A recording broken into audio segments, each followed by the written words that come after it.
In this video, I'm going to show you how to do the print head alignment of Epson WorkForce 110 printer.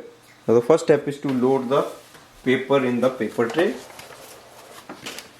Just load it here and then confirm.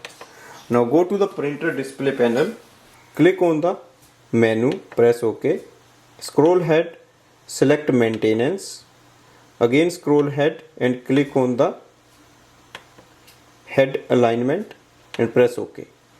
You can do vertical alignment if you see any problem with the vertical lines, or you can do the horizontal alignment. So both alignments can be done from here. So right now I'm just going to do the vertical alignment and then click on the OK to print the page. On this page we have to select the square with the less number of lines and we have to enter those values on the screen. For example, in the #1 you have to find a square.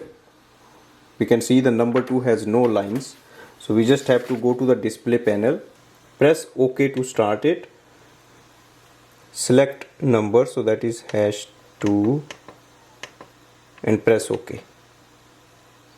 Again in the same way select for the next line.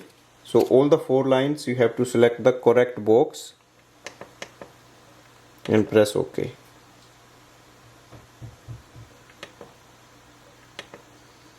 So head alignment is done, press OK again.